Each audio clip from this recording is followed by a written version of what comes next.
irmãos, feliz sábado a todos. Que bom nós estarmos aqui mais uma vez para esta semana tão especial, Semana do Calvário, onde nós estamos aí caminhando pelos passos de Jesus. Louvado seja o Senhor que mais uma noite nós estamos aqui. Nós estamos aqui. Hoje tenho certeza que mais uma vez você comeu, almoçou, tomou do jejum e alguns ainda vão jantar. Então pode ter certeza que Deus está nos abençoando, né? Amém. Deus está nos abençoando.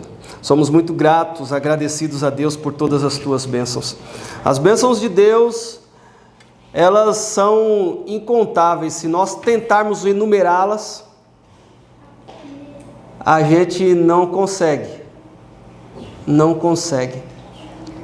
Eu estou aproveitando essa semana de oração para vir para cá e aproveito para fazer um estudo bíblico com o Gilson, aquele rapaz que tem vindo aos sábados aqui acompanhado a gente.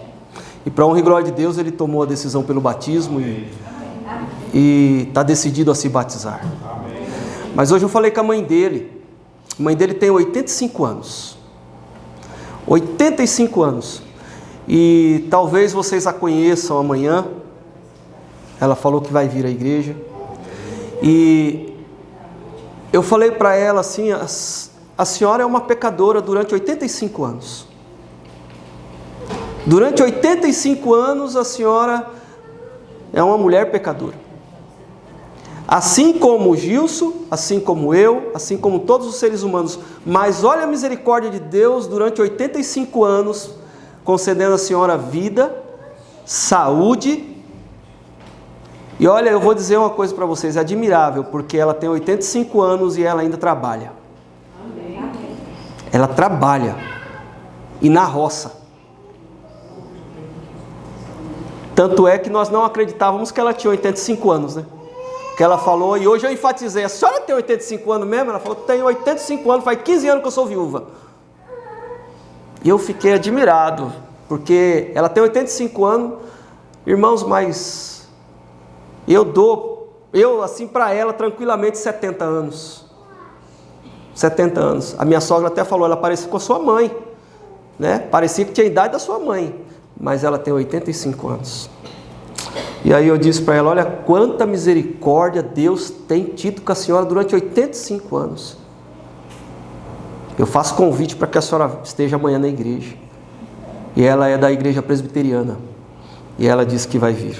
Então eu louvo o nome de Deus nessa noite, pelas bênçãos que Deus tem dado a cada um de nós. E também a vida da Dona Rosa, ela chama Dona Rosa. Estou aqui falando o nome dela para que vocês orem por ela. O filho dela chama Gilson e ela chama Dona Rosa. É só lembrar da flor. Deus abençoe, né? Muito bem, queridos. Hoje nós estamos chegando ao ponto culminante da última semana de Cristo. Quando nós olhamos todos esses momentos finais da vida de Cristo, eles têm que impactar a nossa vida. Tem que mexer com a gente.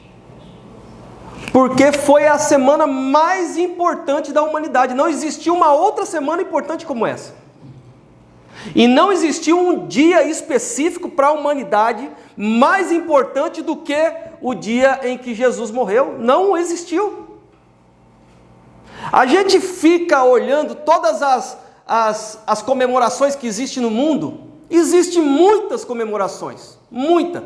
A gente pode falar de Natal, a gente pode falar do dia do nosso aniversário, a gente pode falar de comemoração, até de jogo de Copa, que de 4 em 4 anos e o mundo para. Mas eu posso afirmar, biblicamente, você também, que nunca, jamais houve um dia mais importante para a humanidade do que aquele dia fatídico em que Jesus foi morto por nossa causa. Esse é o dia. E foi em uma sexta-feira. Feche os olhos, vamos orar. Senhor nosso Deus, a Tua palavra tem que fazer diferença em nossa vida. Às vezes, ó Deus, nós olhamos tantas maravilhas que julgamos ser neste mundo e nos esquecemos da Tua maravilhosa graça, que é o dom imerecido na cruz do Calvário, Jesus morto por nós. Ó Senhor, nos perdoa todos nós. E, Senhor, nos ajuda a termos uma concepção clara desse momento. Nos ajuda a vislumbrar este momento como sendo mais importante, não apenas da humanidade, mas principalmente, individualmente, para cada um de nós, o mais importante da nossa vida. Vamos abrir a Tua palavra agora e meditar em poucos versos, mas nós queremos o Teu Espírito e oramos para que Ele venha sobre nós e em nós possa fazer diferença. Oramos em nome de Jesus. Amém. Abra a Bíblia no livro de Marcos. Todos os dias, essa noite, nós estamos refletindo do ministério da vida de Jesus no livro de Marcos. E hoje nós vamos ler e refletir um pouco sobre esse momento final da vida de Jesus. Marcos capítulo 15. Marcos capítulo 15.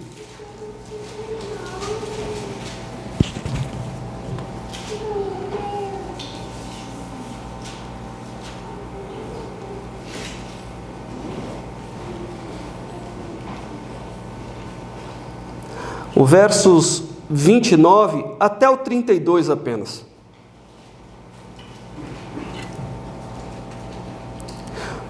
Os que iam passando blasfemavam dele, meneando a cabeça e dizendo: Ah, tu que destróis o santuário e em 3 dias o reedificas, salva-te a ti mesmo, descendo da cruz.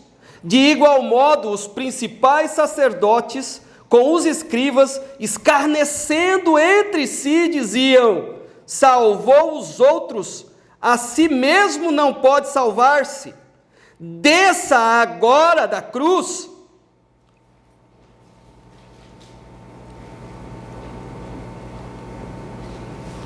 Desça agora da cruz.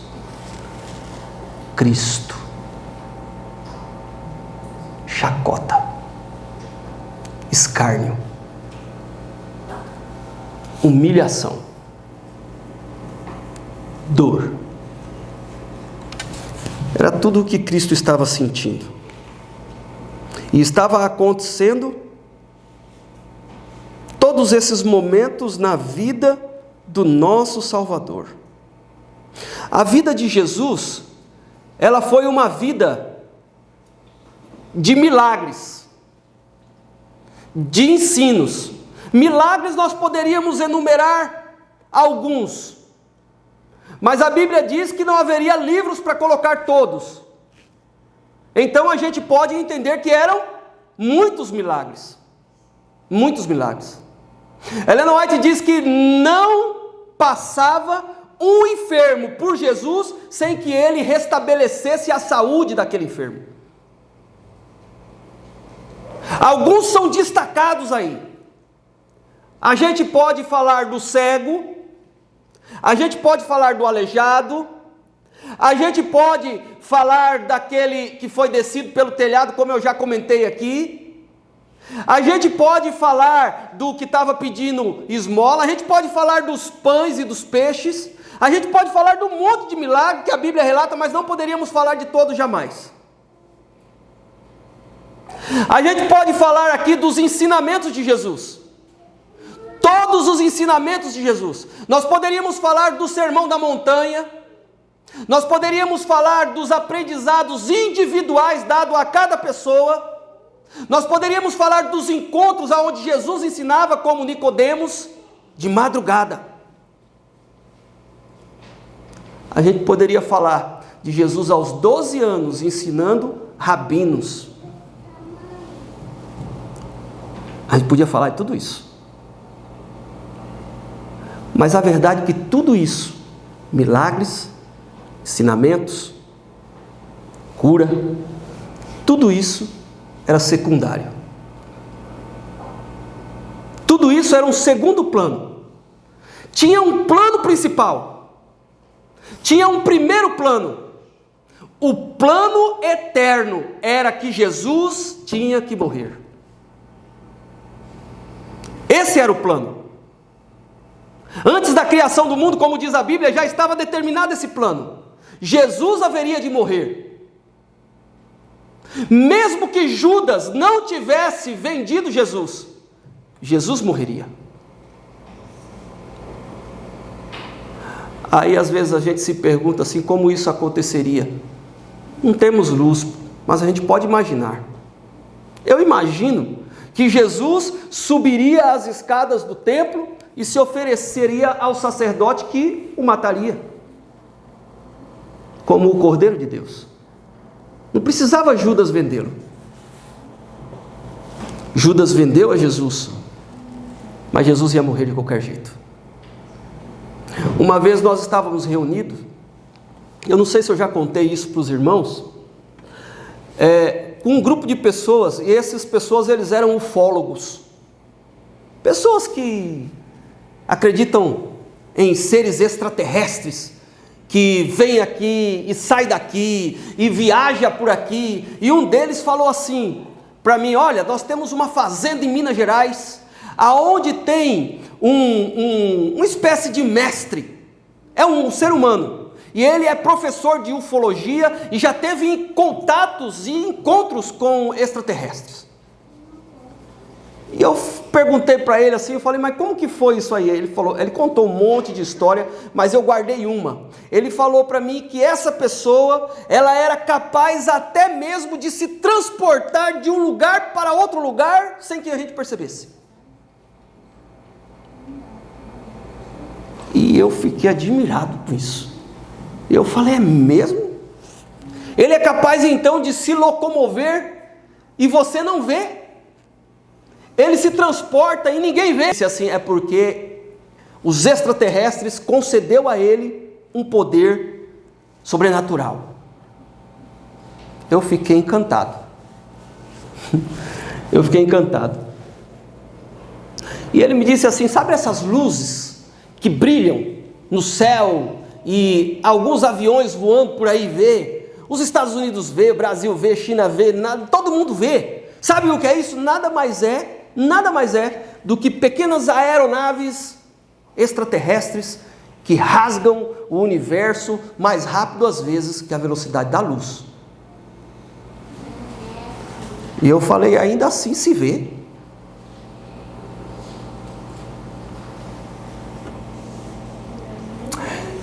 E aí eu falei para ele assim: olha, eu acredito que você acredita nisso, porque o amor e a energia e a alegria que você está dizendo, eu acredito que realmente você acredita nisso, mas eu não acredito nisso que você acredita. E olha que ele já tinha falado por mais de 1 hora. Nós estávamos sentados mais de 1 hora. E aí ele fez uma pergunta para mim, que graças a Deus ele me fez essa pergunta. E ele falou: e o que você acredita? E eu disse para ele assim: eu vou dizer para você, que do mesmo jeito que eu te ouvi, eu espero que você me ouça até o fim. E ele me ouviu. E eu falei para ele: olha, eu acredito numa história. E essa história está registrada na Bíblia. A história em que um Deus criou um ser humano, e esse ser humano vivia num lugar maravilhoso, aonde tinha de tudo, era sustentado por esse Deus dava o sustento, esse Deus dava o sol, esse Deus dava alegria, esse Deus dava saúde, esse Deus dava paz, esse Deus dava tudo. E disse para o homem apenas uma coisa: você vai ser só zelador e vai colocar o nomezinho nos bichinhos. Os bichinhos iam passando e você, olha, aquele ali é o leão, olha, leão, encaixa com ele, aquele ali é uma pomba, aquele que está ali parado, aqui naquela árvore ali é um macaco, e ele foi dando nome.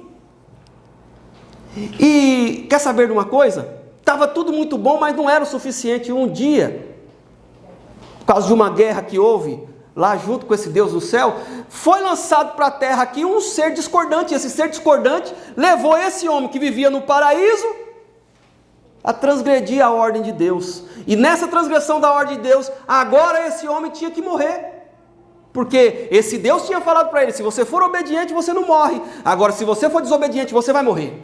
E então note o seguinte: essa é a história que eu estou falando para vocês, que eu falei para ele. Agora note o seguinte, esse mesmo ser, ele falou para esse Deus o seguinte: olha, agora só vai ter um jeito de você resgatar esse homem de novo para você, falando para Deus. E como vai ser? Todo o seu sangue, vida por vida. Você vai ter que morrer. E esse Deus falou: não tem problema, eu vou morrer, mas eu vou resgatar o ser humano.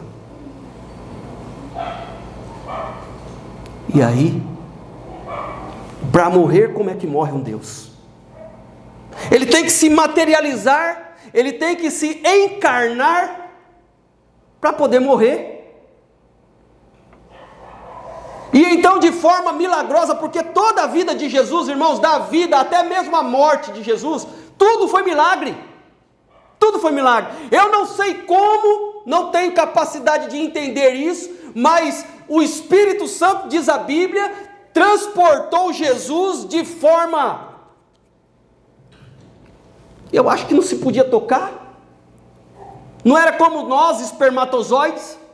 Foi colocado no útero de uma mulher virgem, e essa mulher, então, vai gerar esse Deus. E depois de gerado esse Deus ele vai nascer, e a mulher ia educar esse Deus. E depois de educar esse Deus ia ensinar. E depois que esse Deus ensinar, ele também ia fazer milagres. E depois desses milagres, ele ia morrer. Sabe por quê? Porque lá atrás, aquele ser falou todo o seu sangue, e ele teve que pagar o preço. Esse cientista era um cientista ufólogo. Quando eu acabei de falar, e eu vi o poder de Deus atuando no coração e na vida dele, ele me disse uma frase que eu nunca esqueci. A frase foi: eu nunca ouvi de Jesus desse jeito.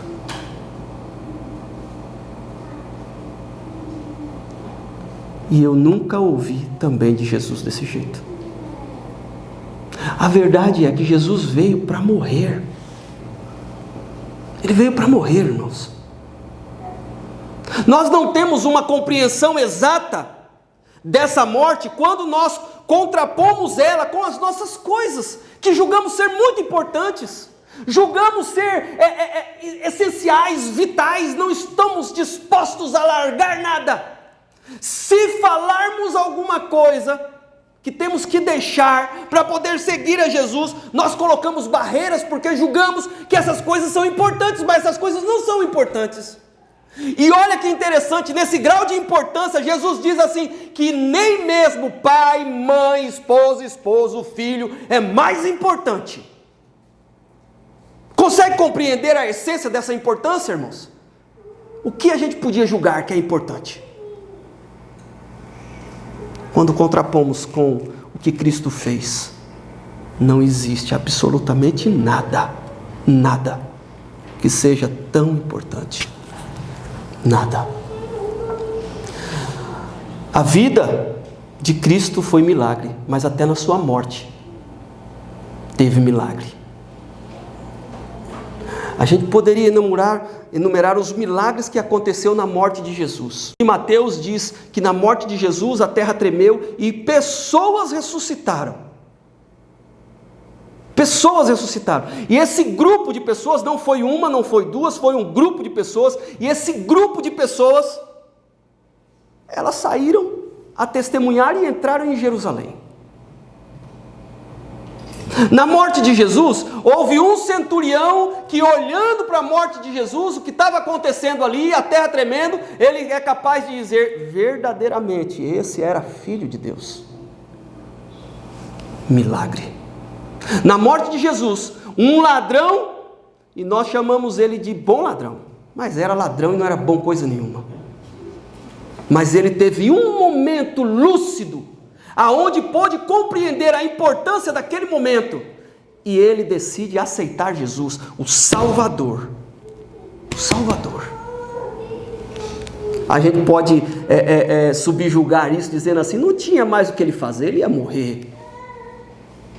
Mas a gente ignora, se a gente pensar desse jeito, o que o Espírito Santo estava fazendo no coração dele. Ele podia fazer assim como Gestas, o outro ladrão, e continuar blasfemando, xingando, mas ele se converteu, diz a Bíblia, ele se converteu, e entregou a vida a Jesus. Sabe que a vida de Jesus foi um milagre, até mesmo o momento, o tempo que ele passou morto.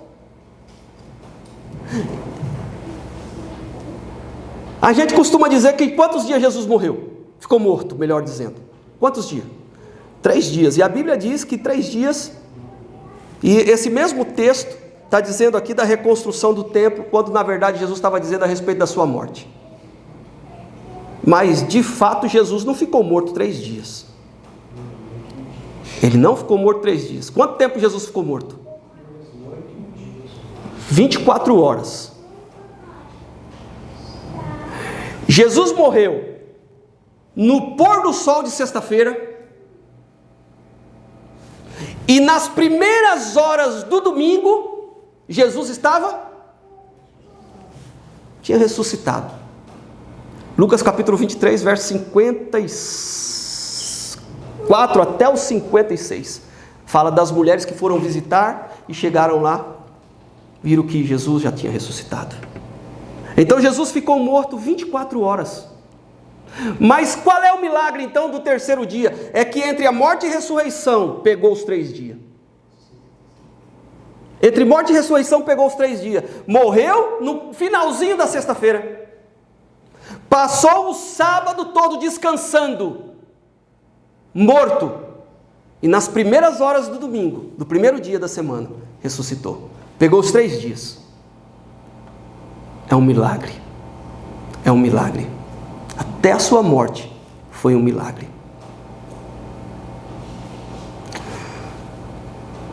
Mas o que tem de mais triste não é essa história de Jesus aqui. Eu, quando penso nessa história aqui, eu até tenho riscado aqui na minha Bíblia. Existem algumas pessoas, eu tenho uma foto, eu devia ter trazido ela, talvez em outra ocasião eu trago. Eu tenho uma foto de uma urna mortuária. Essa urna mortuária está em um museu. E está escrito assim na urna, em hebraico e aramaico, na urna. Está escrito Caifás, sumo sacerdote. É uma urna encontrada em Jerusalém, aonde está escrito Caifás, sumo sacerdote, da época de Cristo. Possivelmente, é o mesmo Caifás, sogro de Anás, é o mesmo. Mas está numa urna, desse tamanho assim, desse tamanho, guardada no museu. Os discípulos de Cristo estão na sepultura, aguardando Jesus voltar para ressuscitá-los. Caifás também está na sepultura, que é desse tamanho, uma urna mortuária, aguardando Jesus voltar. E quando Jesus voltar, essas pessoas também vão se ressuscitar. Na verdade, elas vão ressuscitar um pouquinho antes da volta de Jesus. Caifás, Anás, Pilatos, esses líderes religiosos aqui, que blasfemaram naquele momento, dizendo assim: não és tu o Cristo? Desce daí que a gente vai crer em você. Mas olha, irmãos, quero dizer uma coisa a vocês. Também vai existir pessoas que só vão ressuscitar muito tempo depois. Eu quero que você reflita sobre esse momento. Será que às vezes a gente não nega Jesus? Será que às vezes a gente não faz como aqueles que ignoraram o poder de Jesus, a vida de Jesus, os atos de Jesus, os passos de Jesus, o ministério de Jesus? Eu creio que a gente faz isso. Eu creio. E eu faço isso quando eu ignoro a vida de Jesus, a importância da vida de Jesus para me salvar, contrapondo com coisas que não têm importância. Os discípulos saíram correndo. As pessoas que estavam entregando a vida de Jesus e até alguns que receberam milagres de Jesus. Que eu e você não seja entre eles, mas que a gente possa exaltar o nome de Jesus, considerar o que Jesus fez e ter ao lado de Jesus uma vida vitoriosa, não a vida derrotada.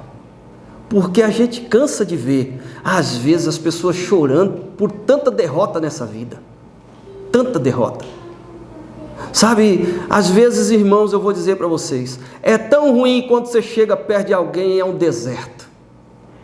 É um deserto. A pessoa começa a chorar, começa a reclamar, começa a falar dos seus problemas, começa a falar da dificuldade, e você começa a se arrepender de perguntar se a pessoa estava tudo bem, porque era uma questão de educação apenas, ela não precisava dizer. E aí a pessoa começa a dizer, puxa, está tão ruim, eu estou com tanto problema, eu estou com doença, aí está acontecendo essa desgraça aqui, aquela desgraça colar, desemprego, fome, miséria, dor, e você fica assim, meu Deus, por que eu fui perguntar se estava tudo bem? Sabe o que é isso?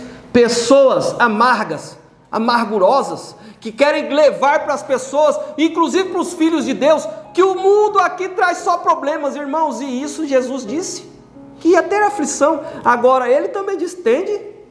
Então eu preciso ter bom ânimo, irmãos. Importante não é o sofrimento, importante é o que Cristo fez aqui. Isso que é o importante.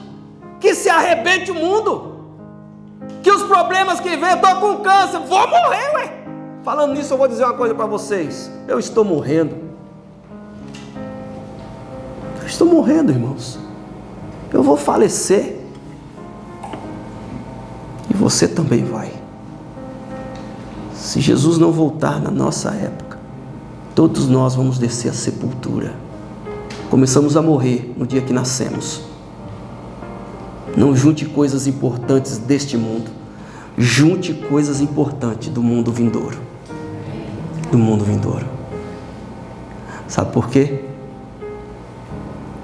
Porque lá nós vamos usufruir das bênçãos de Deus de verdade.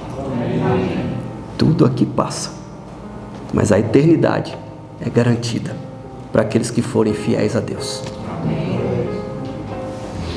Que Deus os abençoe. Eu vou cantar um hino.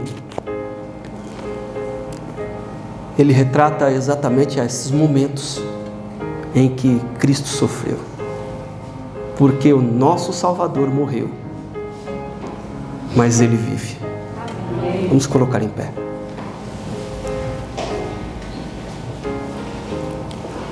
Senhor nosso Deus, nós ouvimos nessa noite sobre o que realmente importa. Nós ouvimos nessa noite